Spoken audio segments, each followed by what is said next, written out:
Hello, I'm here to present my book, The Light in the Darkness Steps Towards Healing. And it's a biography, and in it, there are the most important passages of my life. And I want to read a piece of it today to share it with the persons who maybe are searching for something or searching themselves.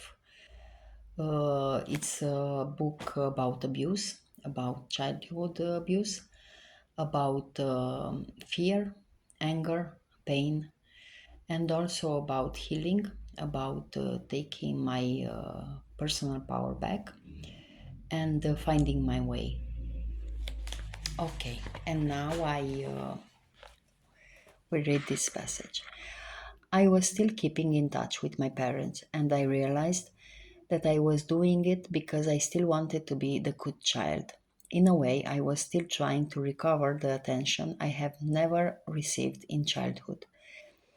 After I was discharged from the hospital, I talked to my parents more often, thinking that maybe this way we will resolve our conflicts. But in reality, I was still running away from myself. A deep fear was surfacing, an embryonic fear, along with everything that had been passed down to me. I felt that all my life I have been placed between my mother and my father, and at some point I refused to stay in that position any longer. I worked on this issue in a private session with my teacher because during training I couldn't bring myself to discuss the subject.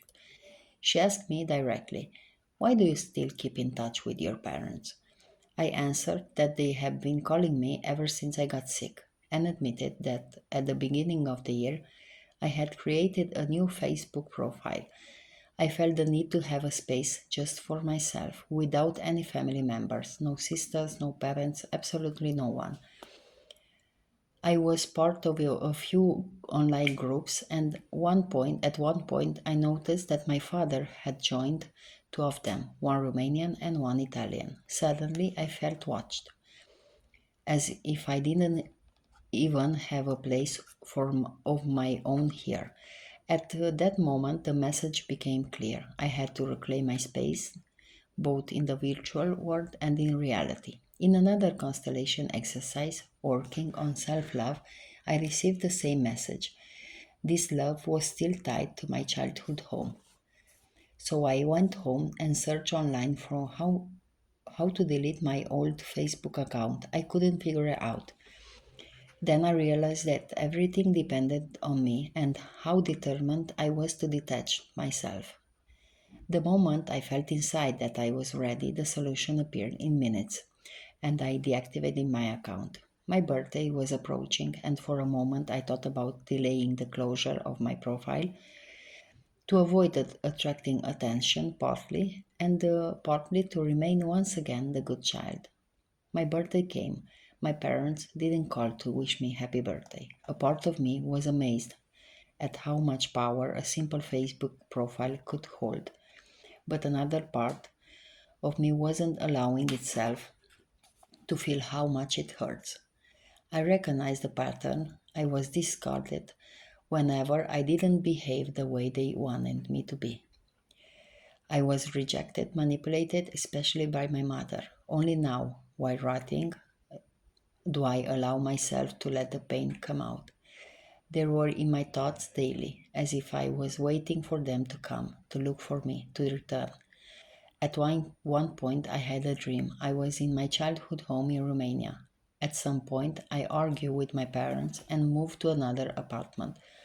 But once I got there, I found my father. No matter where I went, I couldn't escape him. In a constellation exercise with the theme Our Home, I chose a woman as my representative who looked exactly like my mother. She was supposed to represent my home, my own body. At the end, I asked her what year she was born in. She said 1957, exactly the year of birth of my mother. Over 50 people, I had chosen the one who was the same age as my mother and who represented my home.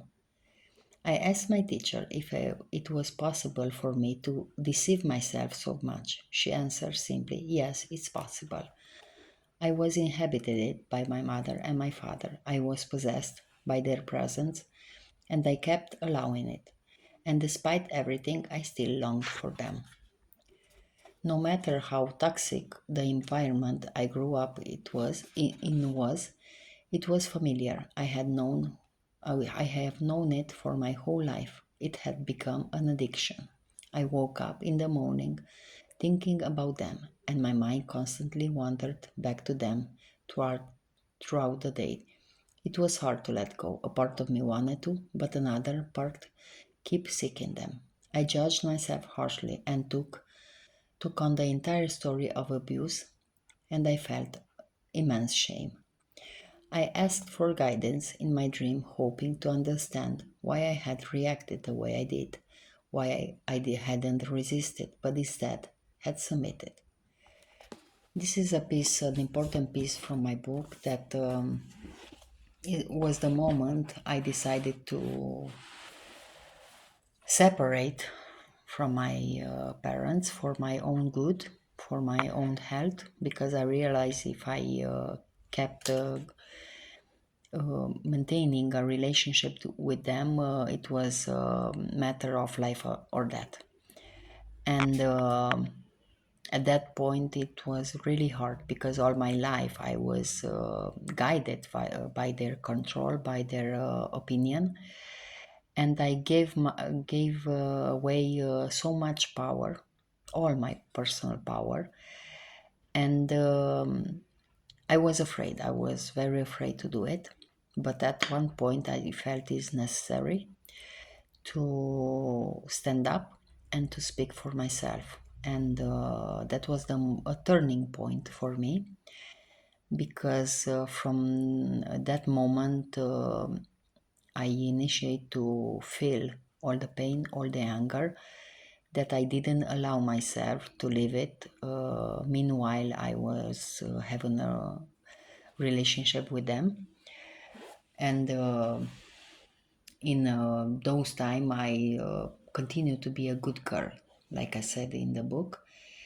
because I wanted to be accepted, to be loved, and the anger was something very fearful for me. It was terrifying for me to feel that anger that was inside me, and that child that wanted just to be loved with any cost, even the cost of her life.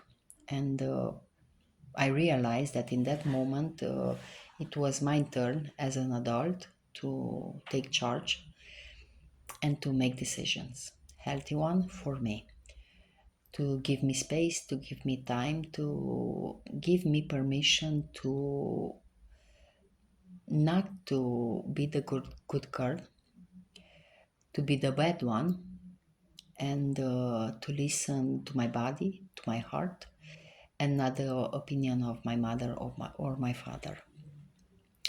The book is on Amazon. I will let the link in the description, and I will come back for more information in the next days. Have a good day.